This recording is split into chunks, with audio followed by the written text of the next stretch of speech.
The Amazon has been called the lungs of the earth. It's the world's largest rainforest, where 400 billion trees constantly remove carbon dioxide from the atmosphere as part of the process of photosynthesis. But there's this theory that's been around for the last few decades, that if enough of the Amazon is cut down, it could cross a tipping point and start to collapse into a degraded kind of savanna, a patchwork of grasslands, stunted little forests, and scrub. It would be an ecosystem that does very little to compensate for the emissions created when we burn fossil fuels.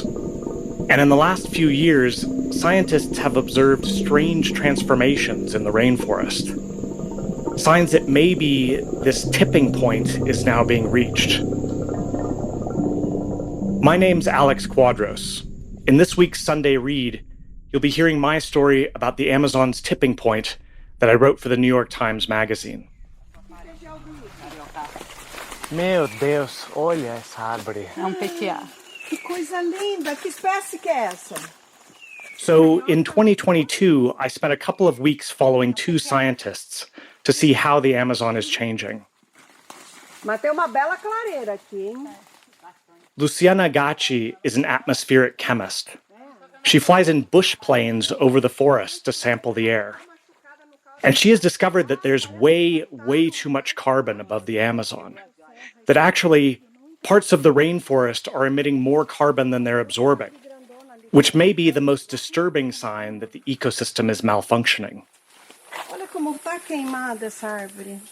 Agora você imagina o quanto durou esse... Together we met Erica Beringer, a biologist who's studying the effects of agriculture and wildfires on the rainforest.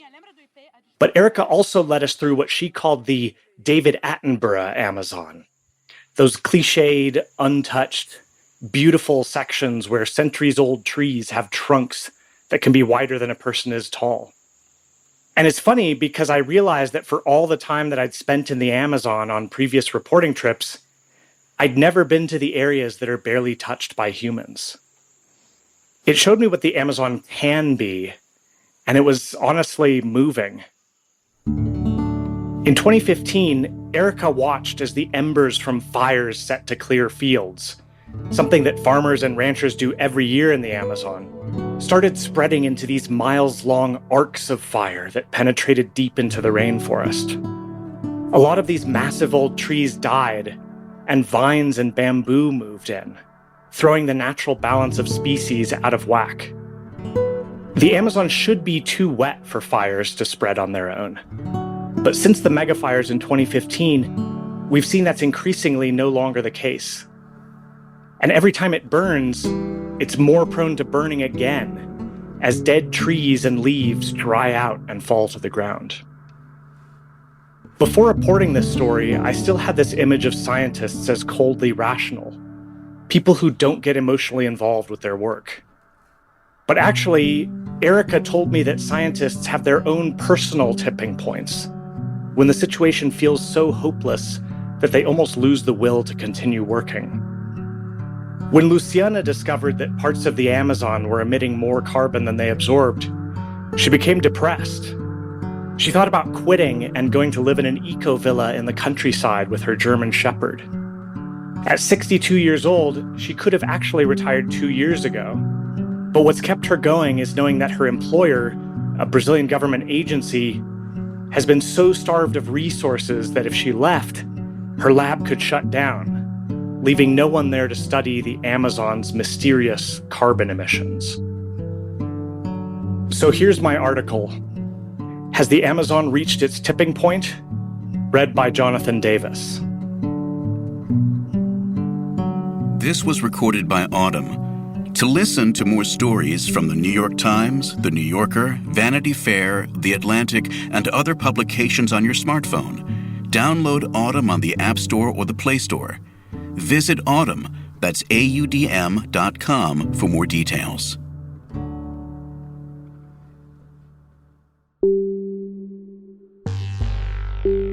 One of the first times Luciana Vanni-Gacci tried to collect Amazonian air, she got so woozy that she couldn't even operate the controls.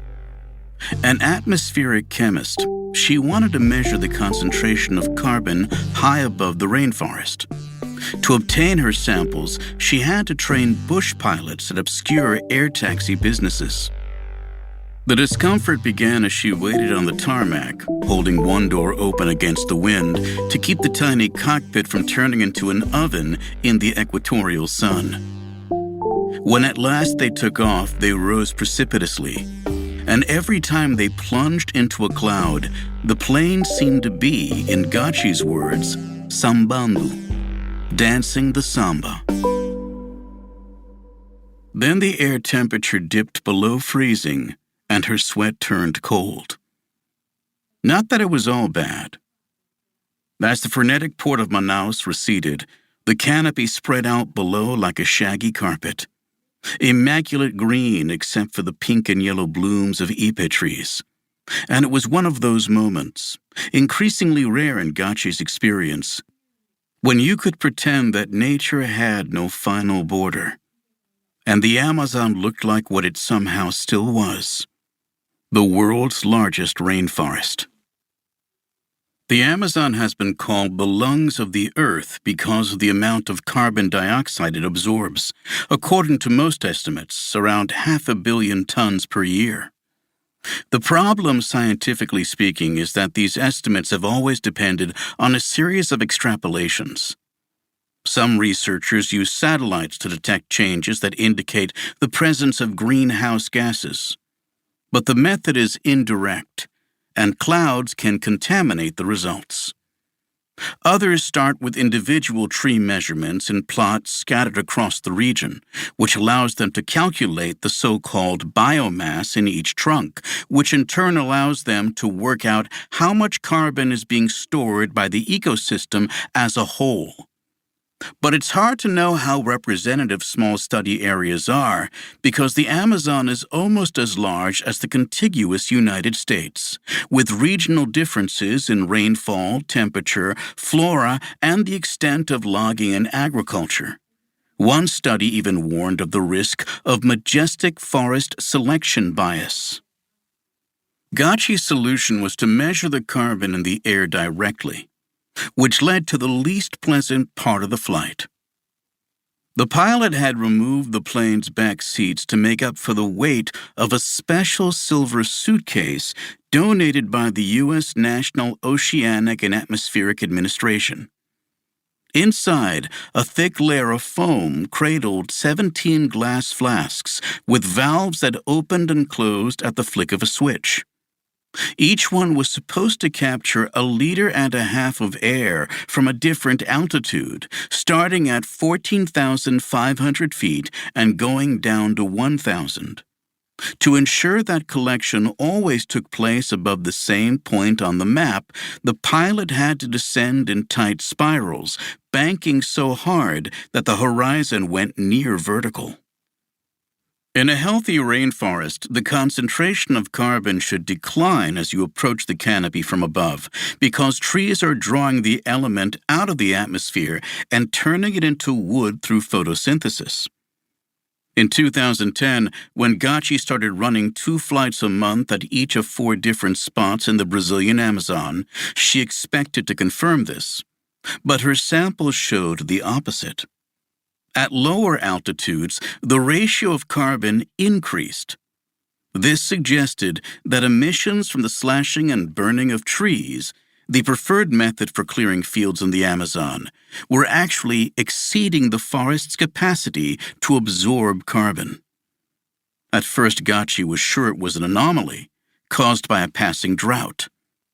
But the trend not only persisted into wetter years, it intensified.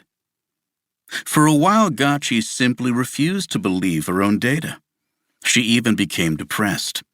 She had always felt a deep connection to nature. As a kid in a distant town called Cafelândia, she would climb a tree in front of her house, spending hours in a formation of branches that seemed custom-made to cradle her arms, legs, and head. In later years, no matter how many times she flew over the Amazon, she never got used to the sight of freshly paved highways.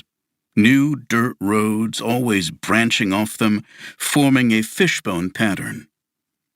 Sometimes she soared past columns of beige smoke that rose all the way to the stratosphere. Back at her laboratory, which is now housed at Brazil's National Institute for Space Research, INPE, Gacci ultimately spent 2 years refining her methodology. She wanted to know just how much carbon the rainforest was losing, and even more important, how representative these results were. The whole point of her project was that by capturing air from such high altitudes, it could provide an empirical and comprehensive picture of the Amazon's so-called carbon budget. So she worked up 7 different ways to calculate the effect of wind flows and the composition of air from over the Atlantic Ocean, gradually perfecting her method for subtracting the background noise. Finally, she felt confident that her regions of influence captured what was happening across 80% of the Amazon. The net emissions averaged nearly 300 million tons of carbon per year, roughly the emissions of the entire nation of France. When Gacci published her findings in Nature in 2021, it sparked panicked headlines across the world. The lungs of the Earth are exhaling greenhouse gases. But her discovery was actually much more alarming than that. Because burning trees release a high proportion of carbon monoxide, she could separate these emissions from the total. And in the southeastern Amazon, air samples still showed net emissions, suggesting that the ecosystem itself could be releasing more carbon than it absorbed, or in Gacci's words, effectively dying more than growing. The first time I spoke to Gacci, she repurposed a lyric by the Brazilian crooner Jorge Benjor. How could this be happening, she asked, in a tropical country, blessed by God and beautiful by nature? The Amazon is a labyrinth of 1,000 rivers. They are born at 21,000 feet, with seasonal melts from the Sajama ice cap in Bolivia, and they are born in the dark rock of Peru's Apacheta Cliff as glacial seepage spraying white from its pores. They are born less than 100 miles from the Pacific Ocean. They are born in the middle of the South American continent, in Brazil's high plains, savannas, and sandstone ridges. Most are just tributaries of tributaries, headwaters for much larger rivers, the Caquetá, the Madre de Dios, the Iriri, the Tapajós, any of which on its own would already be among the largest rivers in the world. Where these tributaries empty just south of the equator, they form the aorta of the Amazon proper, more than 10 miles wide at its widest point. From the Amazon's farthest source to its mouth on the Atlantic, water flows for 4,000 miles, almost as long as the Nile. Measured by the volume it releases into the ocean, the equivalent of a dozen Mississippis, 1/5 of all the fresh water that reaches the world's seas, the Amazon is the largest river in the world. The consensus used to be that ecosystems are merely a product of prevailing weather patterns. But in the 1970s, the Brazilian researcher Enia Salachi proved that the Amazon, with its roughly 400 billion trees, also creates its own weather. On an average day, a single large tree releases more than 100 gallons of water as vapor.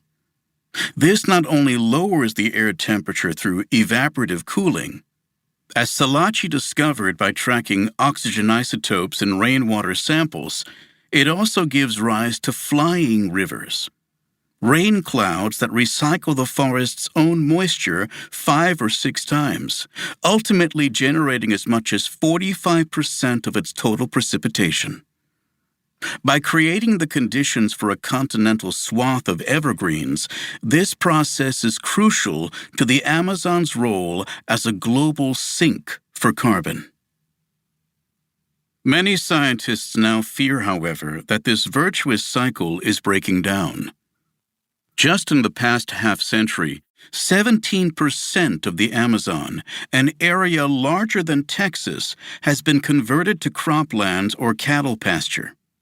Less forest means less recycled rain, less vapor to cool the air, less of a canopy to shield against sunlight. Under drier, hotter conditions, even the lushest of Amazonian trees will shed leaves to save water, inhibiting photosynthesis, a feedback loop that is only exacerbated by global warming.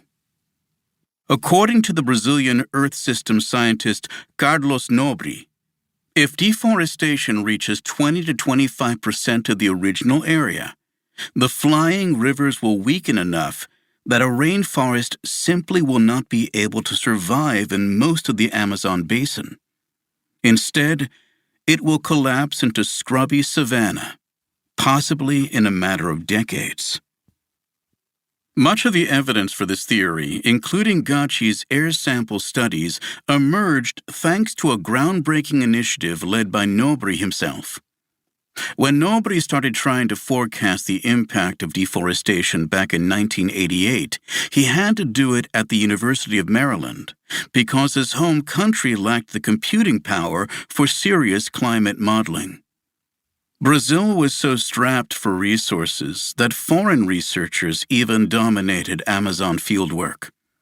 But Nobre spearheaded a program that, in the words of a Nature editorial, revolutionized understanding of the Amazon rainforest and its role in the Earth system. Established in 1999 and known as the Large-Scale Biosphere-Atmosphere Experiment in Amazonia, or LBA, it united disciplines that usually did not collaborate, bringing together chemists like Gacci with biologists and meteorologists.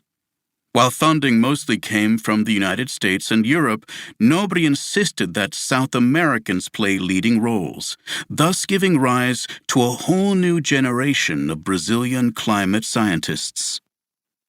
Until recently, Nobre was working under the assumption that the Amazon would not become a net source of carbon for at least another few decades. But Gacci's research is not the only sign that, as he put it to me over Skype, we are on the eve of this tipping point. The rain machine is slowing. Droughts used to come once every couple of decades, with a mega drought every century or two. But just since 1998, there have been 5, 2 of them extreme. The effect is particularly acute in the eastern Amazon, which has already lost a staggering 30% of its forest. The dry season there used to be 3 months long. Now it lasts more than 4. During the driest months, rainfall has declined by as much as a third in 4 decades, while average temperatures have risen by as much as 3.1 degrees Celsius, triple the annual increase for the world as a whole in the fossil fuel era. In some parts, jungles are already being colonized by grasses. Losing the Amazon, one of the most biodiverse ecosystems on Earth, would be catastrophic for the tens of thousands of species that make their home there. Rising temperatures could also drive millions of people in the region to become climate refugees. And it would represent a more symbolic death too, as saving the rainforest has long been a kind of synecdoche for modern environmentalism as a whole. What scientists are most concerned about, though, is the potential for this regional ecological tipping point to produce knock-on effects in the global climate. Because the Amazon's flying rivers circulate back over the continent, the impact may already be reaching beyond the rainforest. In 2015, Brazil's populous southeast was hit by historic water shortages. In 2021, quasi-biblical sandstorms swept the region. If the flying rivers peter out entirely, it could affect atmospheric circulation even beyond South America, possibly influencing the weather as far away as the western United States. But even these consequences pale next to the fallout from putting the Amazon's carbon back into the atmosphere. For all the slashing and burning of recent years, the ecosystem still stores about 120 billion tons of carbon in its trunks, branches, vines, and soil, the equivalent of more than 3 years of human emissions. If all of that carbon is released, it could warm the planet by as much as 0.3 degrees Celsius. According to the Princeton ecologist Stephen Pacala, this alone would probably make the Paris Agreement, the international accord to limit warming since pre-industrial times to 2 degrees, impossible to achieve. Which in turn may mean that other climate tipping points are breached around the world. As the British scientist Tim Lenton put it to me, the Amazon feeds back to everything.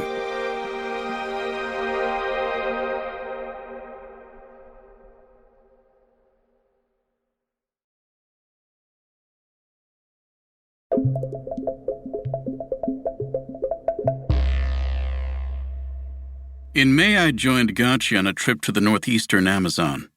Though it was not exactly part of her research, she wanted to visit the Tapajós National Forest, a 1.4 million-acre conservation area that held clues to the rainforest's mysterious emissions and to the transformation predicted by nobody. First, she flew from São Paulo, 1,500 miles north to Belém, at the Amazon's mouth in the Atlantic. From there, she flew to Santarém, 400 miles upstream, where the Amazon's muddy brown waters are met by the dark blue Tapajós River. In the dry season, tourists come from across Brazil to the Tapajós' white sand beaches. Now it was raining heavily, the beaches underwater. The river lapped at Santarém's sidewalks. Santarém is one of Brazil's oldest cities, founded by Jesuit missionaries at a time when the only local commodity was indigenous souls.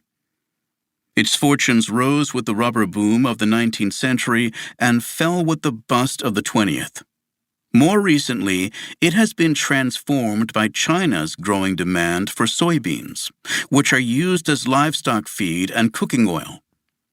Gachi pointed out the long, narrow barges docking at a terminal run by Cargill, the American commodities trading giant. It began operating in 2003, the year before Gachi started running flights from Santarém's tiny airport. As we drove south on the BR-163, also known as Brazil's grain corridor, Gachi recalled how back then, so many of the fields were grass for grazing cattle. Of all the deforested land in the Amazon, more than 2/3 is pasture. Here, though, Gachi watched as the grass gave way to a sea of soy. Before our trip, nobody had warned me to keep a low profile, because Gachi had become a public face amid the buzz around her discoveries.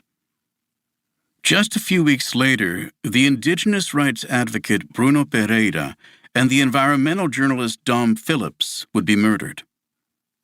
Profit makes its own law in the Amazon. In the Tapajós region, landowners must preserve 50% of their property as rainforest. But Gachi noticed how farmers and ranchers continued to expand their fields, ever so gradually, in long, thin strips meant to evade detection by the satellites of her own employer, INPE. In 2006, the soy industry agreed not to plant in newly deforested areas. But there are ways around this too. Some farmers bribe local officials for falsified documents. Others transfer land to front men so that they can violate the moratorium without sullying their name. As we drove, Gachi noted violations to report, even though one of her own former colleagues once received death threats for this.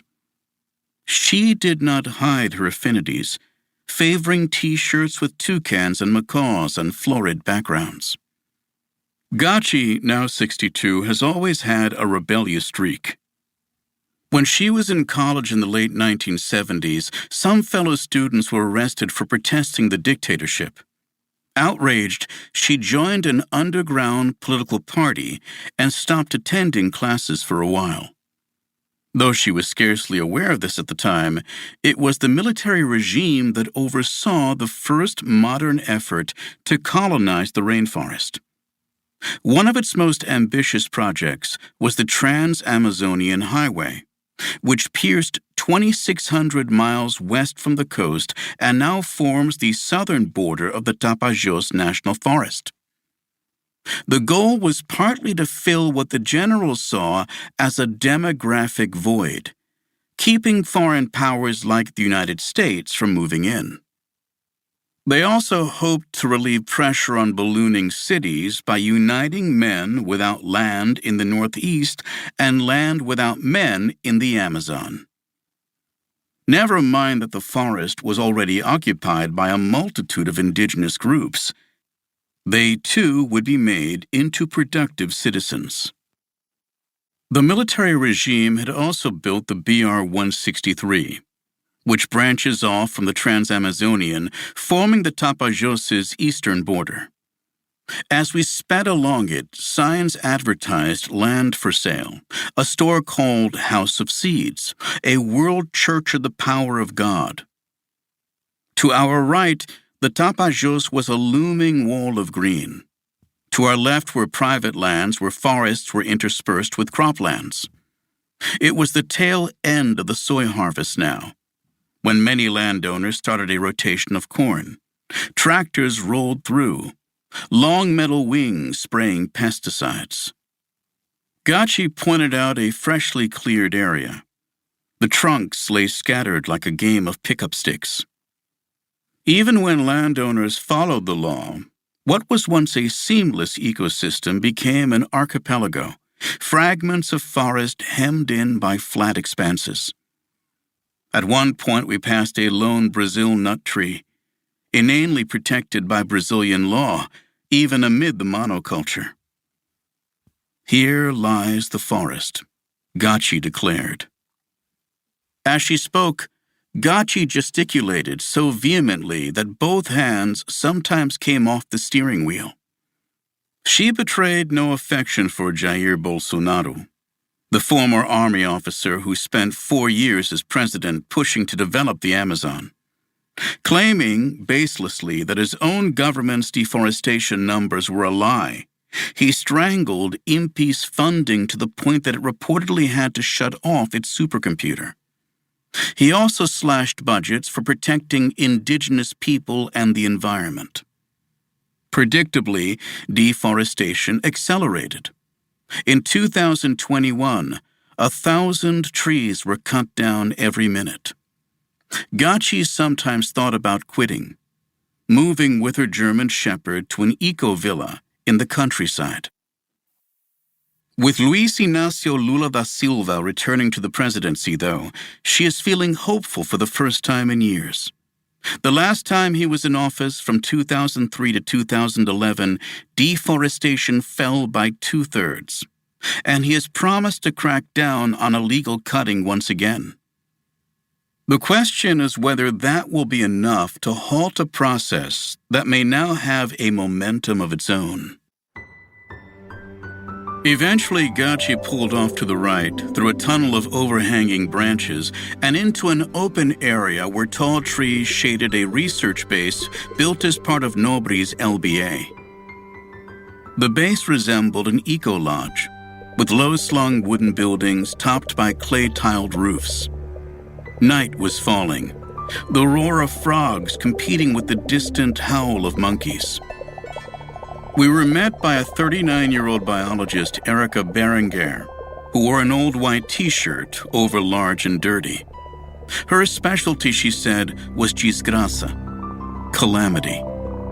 It turns out that deforestation numbers actually understate the problem of the Amazon because 1/5 of the standing forest has been degraded by logging, burning, and fragmentation. Now based in Oxford, Berenguer has spent the last 12 years studying how these ills affect the Amazon's ability to store carbon. As she would explain, though, even she was shocked by what happened in 2015, a critical turning point in the health of the ecosystem. At the time, Berenguer's project was to measure every single tree in a few dozen plots in and around the Tapajós National Forest at regular intervals to calculate the weight of all the organic matter or biomass which serves as a proxy for carbon. At first, when she noticed flames inside the conservation area, she just kept doing her work, gathering up leaf litter, fixing tape around centuries-old trunks, tagging each one with numbered scraps of metal sliced from beer cans. Outside observers usually fail to distinguish between deforestation fires, intentionally set to clear freshly clear-cut areas, and wildfires, when the flames accidentally spread to standing forests. Now it was August, the height of the dry season, when ranchers and farmers in the Amazon clear fields with fire. Almost every year, embers floated across the BR-163 highway, igniting leaves on the forest floor. But the forest itself remained so damp that the flames could not spread far. Berenguer, a native of cosmopolitan Rio de Janeiro, made a point of sweating alongside her assistants, local men with nicknames like Xarope, Syrup, and Graveto, Stick, whose families had settled by the BR-163 as part of the colonization push of the 1970s. They were not too concerned either. As subsistence farmers, they also used fire to maintain their lands. It is a tradition that dates back to the region's oldest inhabitants, indigenous people who discovered that ash fertilizes the nutrient-poor soils. Outside the rarest of megadroughts, they never had to worry about losing control of the flames. Researchers have found areas of the Amazon that, according to sediment core samples, went 4,000 years without a single burn. As Berenguer worked through September, however, the smoke from disparate fires coagulated into a permanent, indistinguishable haze. It permeated everything: their truck, their clothes, even Berenguer's bra. When they kicked away dead leaves, they noticed that the soil beneath was cracking. The little plants of the understory wilted. Soon everyone was coughing. People took turns breathing mist from a nebulizer, and her own snot turned black. Each morning, she and her assistants had to clean a layer of fresh soot from the windshield of their truck. They turned the brights on, turned the emergency lights on, and edged onto the highway. They drove slowly but couldn't see vehicles ahead until they were nearly colliding with them. The sky was hidden. The sun was a red suggestion. Ash fell like alien snow.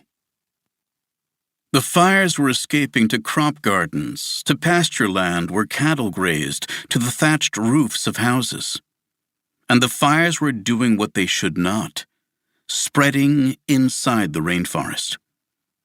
Splitting her time between Britain and the Amazon, Berenguer had come to know her research plots as intimately as her old neighborhood in Rio. She thought of her favorite places as rainforest versions of her local coffee shop, her local bakery. There were the fallen logs where she and her assistants returned day after day so they could sit and eat lunch. There were the tall, thin buttress roots that acted as a makeshift bathroom stall, hiding her from view when necessary. In one plot, a thick loop of liana hung from the canopy, making for the perfect swing. Now she wanted to save these places. Among the great old trees of the Tapajós, the flames rose a mere foot from the ground. Berenguer and Xarope could stamp them out with their boots, but their efforts were in vain. The flames consolidated into a thin, uninterrupted arc that stretched for miles into the forest. It advanced slowly, 1,000 feet per day. In its wake, the rich perennial green was left brown and gray and charcoal black. Berenguer watched as animals fled from the fire line. Butterflies, deer, thumbnail-sized frogs. One day she surprised a snake. It leaped onto a smoldering trunk, accidentally immolating itself. And Berenguer heard a sizzling sound like buttered bread hitting a griddle plate. Across the Amazon, more forests ultimately burned than in the largest California wildfires in history, putting 500 million tons of carbon back into the atmosphere, the equivalent of more than 1 year of emissions by Mexico. It was the Amazon's worst wildfire season on record. Subsequent years have not been as dry, but wildfires have mostly remained well above the average of previous seasons. Yet another sign that the ecosystem is losing its natural resilience, entering an alternate feedback loop. In Gacci's samples, the 2015-16 drought also marked the moment when, as she put it to me, the southeastern Amazon went to pot, and the forest itself started consistently releasing more carbon than it absorbed. Fire does more than destroy trees. It also accelerates the transformations predicted by Nobri's tipping point theory. Just about every researcher I spoke to for this article was careful to emphasize their deep respect for Nobri, who has done so much to advance Amazon climate science. But some have reservations about his theory. Partly this is because his earliest simulations showed that, with less rain, the Amazon would give way to the Cerrado, a savanna that covers much of central Brazil. The Cerrado, though, is a carbon-rich patchwork of grasslands, marshes, and forests that is itself endangered by global warming and expanding agriculture. How could such a vibrant ecosystem represent ecological collapse? Other researchers, having studied the Amazon up close in mucky fieldwork, object to the use of computer models that apply uniform assumptions to this multifarious biome. Still, others express a more pragmatic concern, that the way Nobri communicates his theory is demobilizing. Carlos gives the impression that the entire forest is going to collapse at the same time. Water will stop circulating, and it will all become a big savanna. Berenguer told me. Gacci's article, she added, actually led to some misunderstanding too. Attending the United Nations Climate Change Conference in Glasgow in 2021, she even heard people say that if the Amazon was now a net emitter, why bother saving it? Nobri himself is aware of these qualms.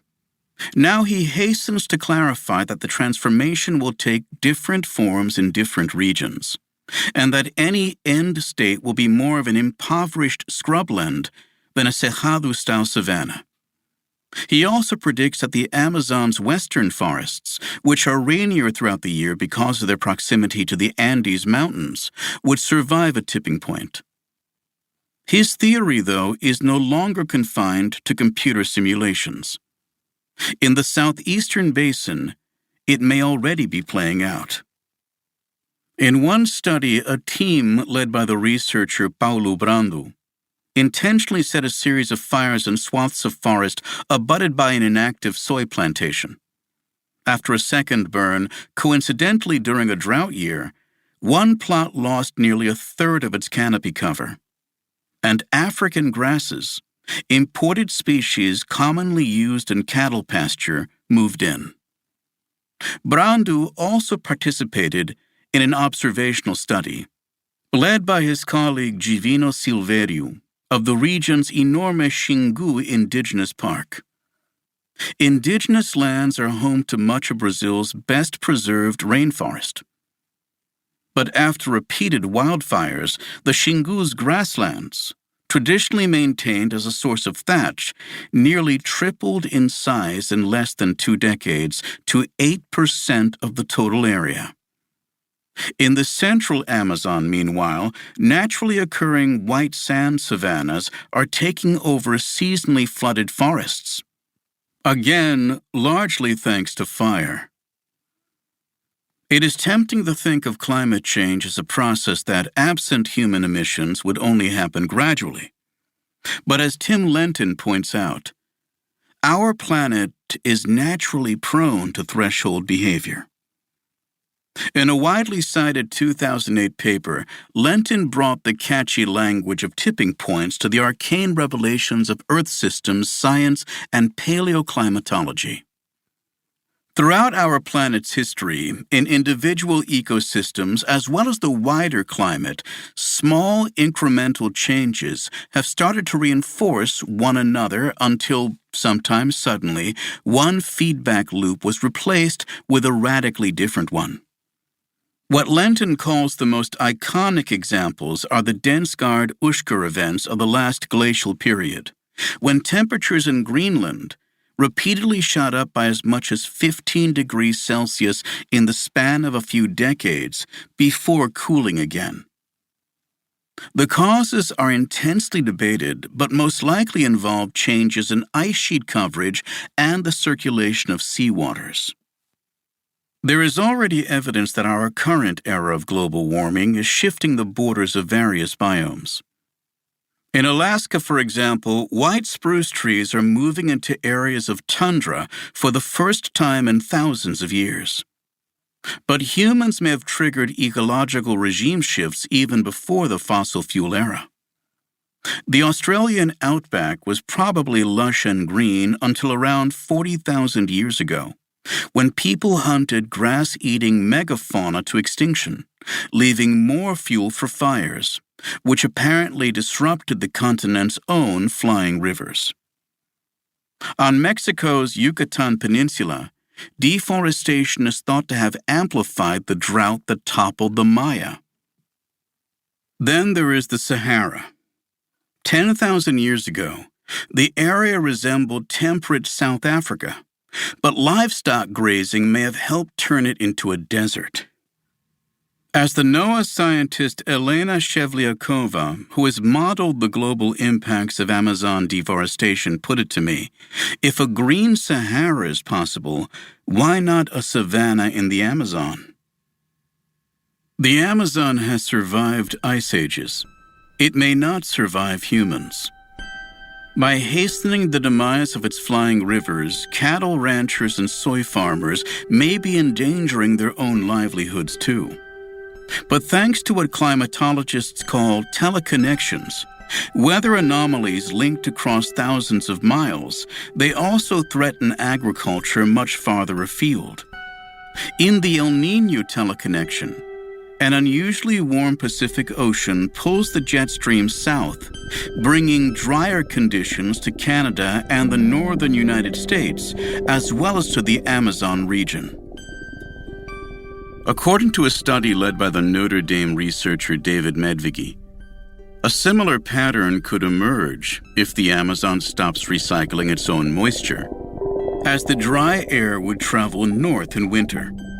This could halve the snowpack in the Sierra Nevada, a crucial source of water for an already drought-stricken California. A growing number of scientists worry that one tipping point can trigger another. In some cases, the influence is direct.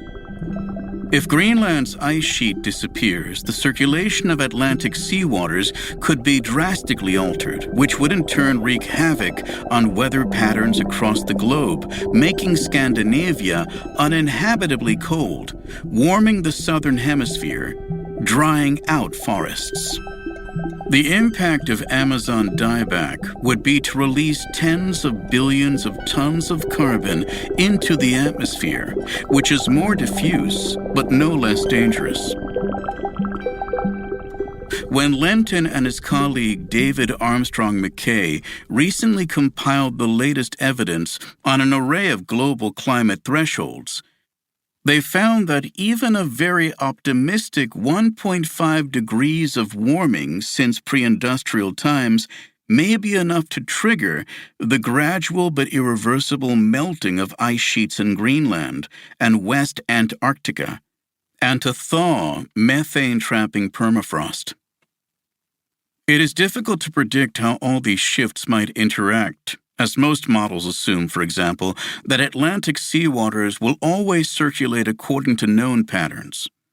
But in a 2018 paper, Lenton and the American Earth System scientist Will Steffen warned that a domino-like tipping cascade could push the global climate itself beyond a critical threshold into an alternate feedback loop called hothouse Earth, with hostile conditions not seen for millions of years.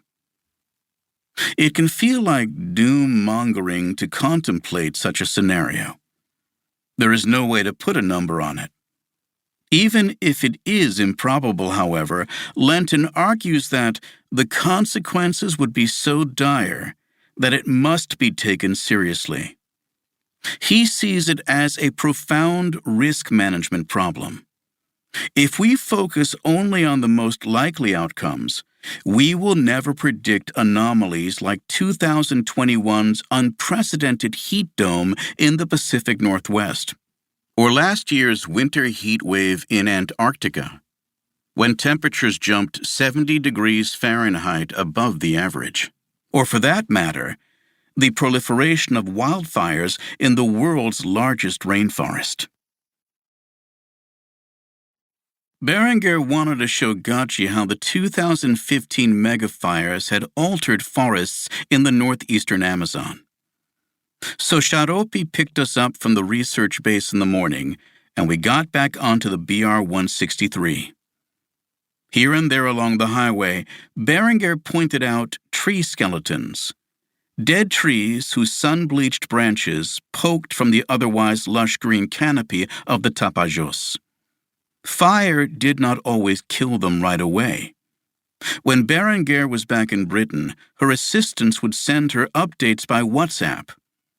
"You know Tree 71?" one message might say, referring to a centuries-old specimen in one of her plots.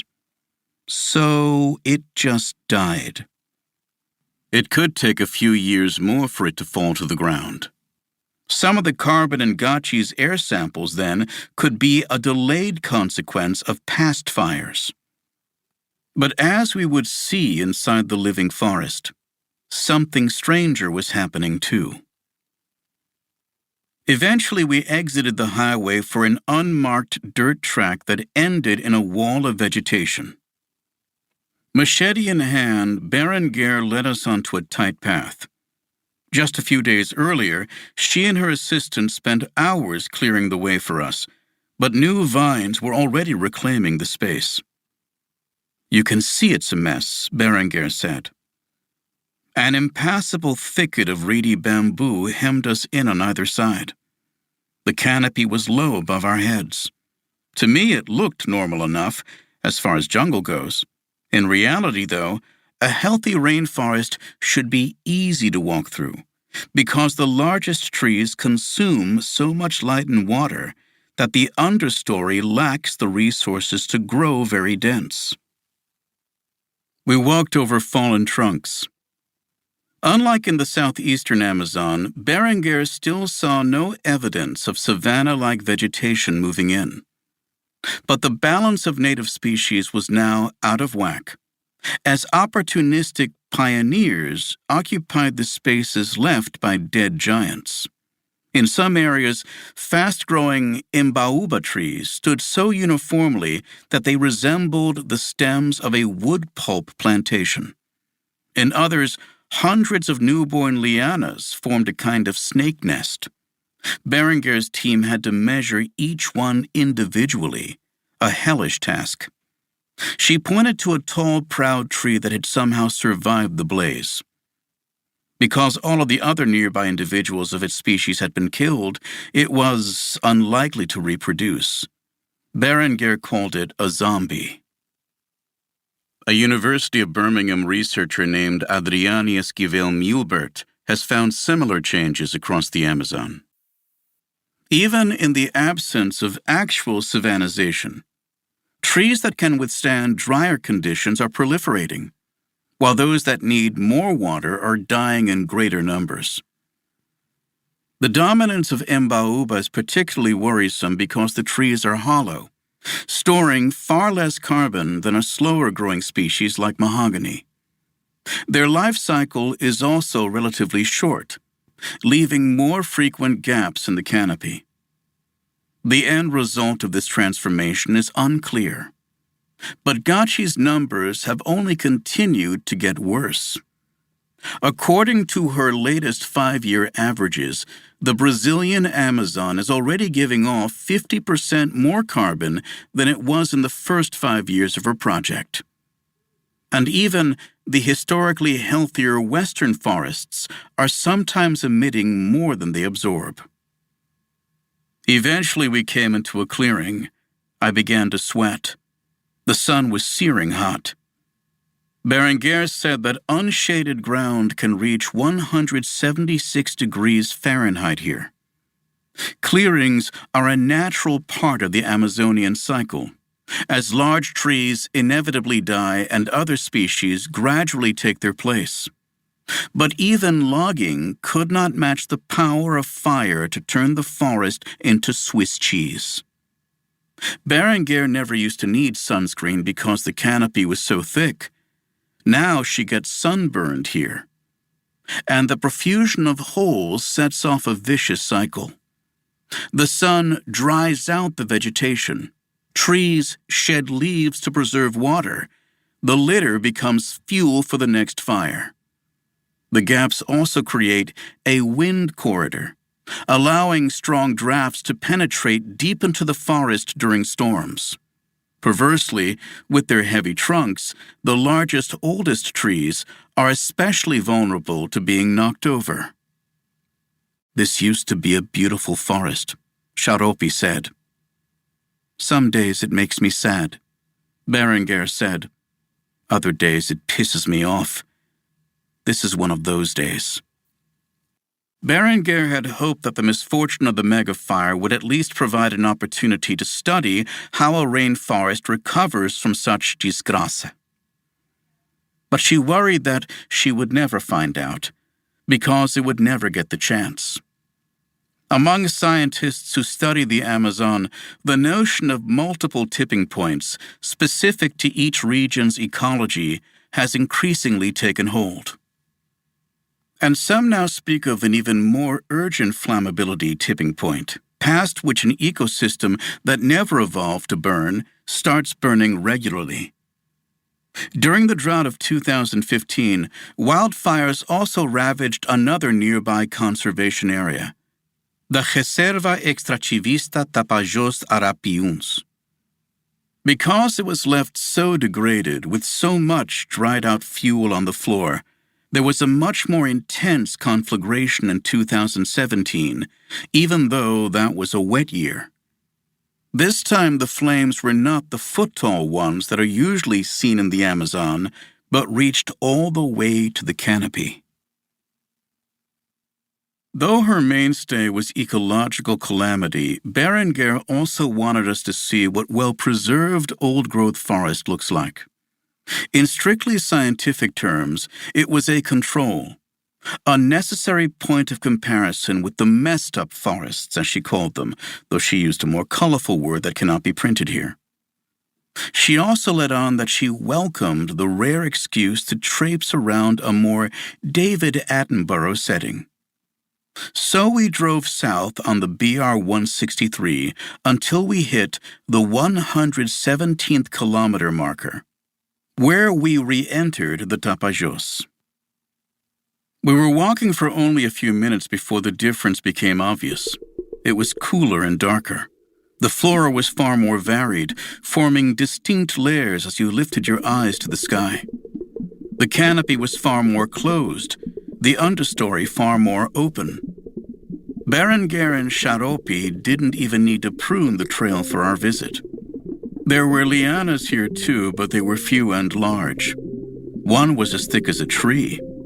Berenguer said it was probably centuries old. It's hard to shake a popular image of scientists as rigorously rational, unemotional about their work. But Berenguer was not embarrassed to admit that, as she put it, she and her colleagues have their own personal tipping points too. For a while after the 2015 fires, she lost her sense of purpose, the hope that her work could make a difference. The flames had even ravaged the plot where she used to swing on that perfect loop of liana. Your whole reference system is being destroyed, and you're powerless, she said. It's hard to explain without sounding like a tree hugger. Not to say I don't hug trees, because I do. Some trees were too big for that, though. Here was an urucurana, with its wing-like buttress roots taller than my whole body. Here was a soaring strangler fig, which surrounds another tree's trunk as it grows, eventually killing its host. What a dirty trick, Gacci exclaimed. At one point, we came upon a low tree bearing a yellow fruit that neither Berenguer nor Charopi could identify. Is it poisonous? Gacci asked. I don't know, Charopi said. Then he plucked one from a branch and bit into it. We did the same. There was not much pulp around the stone, but the flavor was sharp and rich. Berenguer remembered a past research trip to track frugivores, fruit-eating creatures. She and her colleagues had to remain absolutely still and silent for hours to avoid spooking them. I suggested we try it out for a minute, just to hear what an old-growth forest sounds like without humans tramping around. We stopped walking. Berenguer sat on a log. As our chit-chat faded, the racket of birds swelled as if someone had suddenly turned the volume dial on a stereo. I closed my eyes for a moment. When I looked again, Berenguer's eyes had narrowed to slits, her lips curled into a faint smile. Earlier, describing what she felt in this place, Berenguer used the word grandeza, which literally means greatness, but also bigness. The rainforest made her feel small, and she liked this. Gacci had spoken about feeling, at least temporarily, not so separate from the natural world, almost as if she were a kid again, ensconced in that tree in front of her house. Now she stood with her eyes shut, palms open at her sides, as if she were at a religious revival, as if she were receiving something. I glanced over at Charopi. He looked amused. Then the spell was broken by the more familiar sound, distant but unmistakable, of a semi-truck shifting gears.